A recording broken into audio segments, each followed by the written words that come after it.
ముందుగా అందరికీ శ్రీ ప్రభవ నామ సంవత్సర ఉగాది శుభాకాంక్షలు. అందరికీ ఈరోజు మనం ఉగాది విశిష్టత, పూజ ఎలా చేయాలి అనే విషయాల గురించి తెలుసుకుందాం. ముందుగా ఉగాది విశిష్టత తెలుసుకుందాం. ఉగాది నూతన సంవత్సర ప్రారంభం. మనకి సనాతన ధర్మంలో చాంద్రమానంలో ఉగాది అనేది చైత్రమాసపు మొట్టమొదటి తేదీతో ప్రారంభమవుతుంది.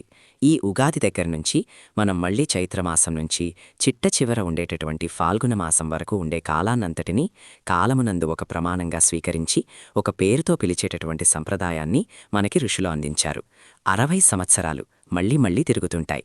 అందుకే తాను పుట్టిన సంవత్సరాన్ని మళ్లీ తాను చూడగలిగేటటువంటి అదృష్టాన్ని పొందిన వ్యక్తి షష్ఠిపూర్తి చేసుకున్నాడు అంటాం.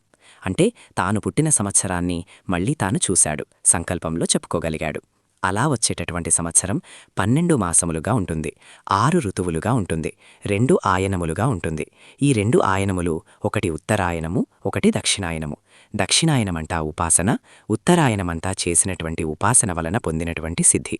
కాబట్టి మనవారు మనకి ఏదైనా సరే సంస్కృతిలో ఏర్పాటు చేసిన వ్యవస్థ ఈశ్వరుణ్ణి చేరుకోవడానికి కావలసినటువంటి ఉపాసన రీతిలో మాత్రమే నిర్దేశించారు తప్ప కేవలం భోగము కొరకు అని దేనిని ఋషులు నిర్దేశించలేదు. అందుకే మీరు చూడండి, సంవత్సరం ప్రారంభం రోజున మనందరం చేసేటటువంటి పనులు తప్పకుండా 3 పనులు చేస్తాం. తైలాభ్యంగన స్నానము.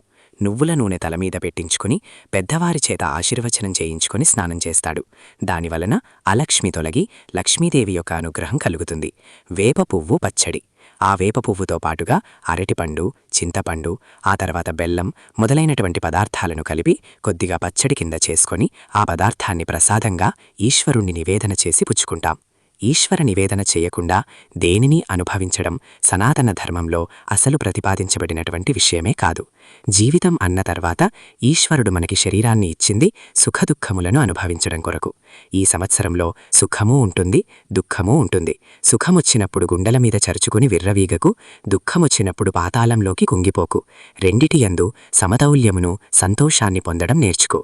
ఈ 2 కలిపి మనం ఈశ్వరుణ్ణి అడగడానికే, ఆ అనుగ్రహాన్ని కోరుకోవడమే చేదు, పులుపు, తీపి అన్నీ కలిసి ఉన్నటువంటి ప్రసాదాన్ని స్వీకరిస్తాం. పంచాంగ శ్రవణము. పంచాంగము అంటే 5 అంగములతో కూడుకున్నది. తిథి, వారము, నక్షత్రము, యోగము, కరణము.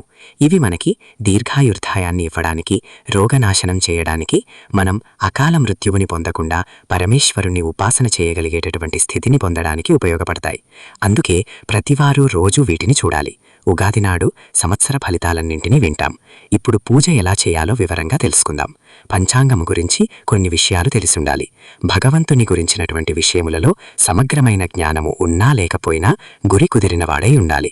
అందుకే మనకి ఆఖరిన ఒక మాట చెప్తారు, భక్తి లేనివాడికి దీన్ని చెప్పకు అంటారు. ఎందుకంటే వాడు అర్థం చేసుకోవడానికి కాదు, తప్పు పట్టడానికి వింటాడు. అందుకని పెద్దలు నిత్యకర్మ, నైమిత్తిక కర్మ అని 2 కింద విడదీశారు. నిత్యకర్మ ప్రతిరోజు చేయవలసిన కర్మ. ఇది అందరికీ ఒకలా ఉండదు. ఒక చిన్న పిల్లవాడికి రామారామ అని నమస్కారం చేయమంటే సరిపోతుంది. కాని పెద్దవారికి నిత్యకర్మ తప్పనిసరి. సమయం లేకపోతే శ్రీరామ రామ రామేతి అని జపించవచ్చు. కాని నిత్యకర్మదు విడిచిపెట్టకూడదు. యజ్ఞోపవీతం ధరించిన వారు సంధ్యావందనం తప్పకుండా చేయాలి. నైమిత్తిక కర్మ. ప్రత్యేక తిథులలో చేసే పూజలు, ఏకాదశి, శివరాత్రి వంటి రోజుల్లో ఇవి ప్రతిరోజూ చెయ్యాల్సినవి కావు. పూజ ఎప్పుడూ శాస్త్రప్రకారం చెయ్యాలి. మన ఇష్టానుసారం మార్చకూడదు. ఋషులు చెప్పిన విధానాన్ని అనుసరించాలి. పూజ అంటే కేవలం ఆచారం కాదు, అది ఈశ్వరుని చేరుకునే మార్గం. భక్తితో, శ్రద్ధతో చేస్తేనే ఫలితం ఉంటుంది. లాంటి మృత్యుంజయ మహామంత్రంతోటో కలిపి అప్పుడు తీసి లలాటమునందు ధరించేటప్పుడు ఈ 2 వేళ్లదే అర్హత. ఎడమనొసటి నుంచి కుడినొసట వరకు వెళ్ళి ఆగిపోవాలి. అప్పుడు బొటనవేలు ఇక్కడ తగిలి ఈ 2 వేళ్లు పైకెత్తి ఈ మధ్యలోంచి ఇక్కడికి రావాలి. భస్మధారణం చేసిన తర్వాత భ్రూమధ్యమునందు బొట్టు పెట్టుకోవాలి. బొట్టు పెట్టుకుని నాకేం దాహం లేదండి, నేనాచమనం చెయ్యను అని చెప్పి పూజ చేసుకోవడం కుదరదు. ఆచమనం చెయ్యవలసిందే. ఆచమనం చేసేటప్పుడు ఓం కేశవాయ స్వాహ, నారాయణాయ స్వాహ, మాధవాయ స్వాహ ఇవే చెప్పాలి. ఇవెందుకు చెప్పాలి? విష్ణు సహస్రనామంలో ఇంకో నామం చెప్పకూడదా అనడిగితే చెప్పడానికి వీల్లేదు. అవే చెప్పాలి. ఆచమనం చేసేటప్పుడు ఎడంచేత్తో నీళ్లు తీసి కుడిచేతిలో వేసుకోవాలి. బొటనవేలు, మధ్యవేలు దగ్గరపెట్టి చూపుడువేలుతో నొక్కిపట్టాలి. అది గోవుచెవి ఆకారంలా ఉంటుంది.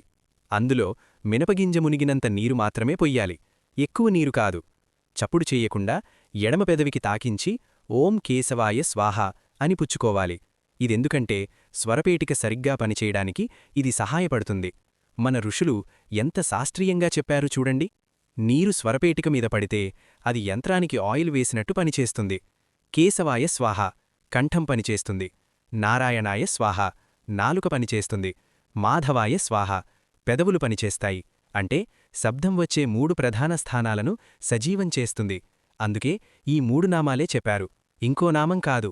మన సంప్రదాయంలో ఏ అక్షరమూ ఈశ్వర సంబంధం లేకుండా పలకరు.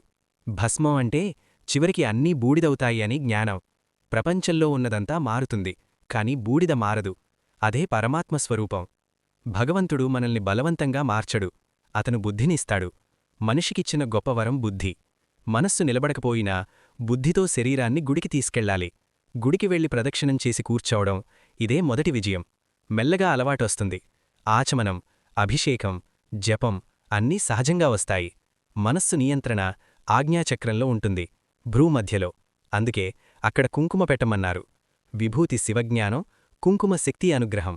దీపం ఎందుకు వెలిగిస్తారు? న తత్ర సూర్యో భాతి. ఈశ్వరుడు అన్నింటికీ మూలమైన వెలుగు. దీపమంటే నేను ఆయన వెలుగుతో వెలుగుతున్నాను అనే భావన. దీపం వెలిగిస్తే అది ఆరిపోకుండా చూసుకోవాలి, లేకపోతే అది కేవలం ఆచారం మాత్రమే అవుతుంది. పూజలో ప్రాణాయామం చాలా ముఖ్యమైనది. ప్రాణం ఈశ్వరుడి వరం.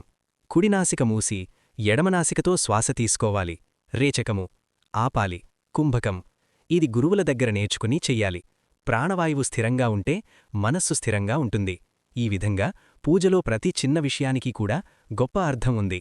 మన ఋషులు ఏది చెప్పారో అది ఆధ్యురుచికం కాదు, అది శాస్త్రం, అనుభవం, ఆధ్యాత్మిక జ్ఞానం కలయిక. భక్తితో శ్రద్ధతో చేస్తే పూజ మనల్ని ఈశ్వరుని వైపు తీసుకెళ్తుంది. మరొక్కసారి మీ అందరికీ ఉగాది శుభాకాంక్షలు.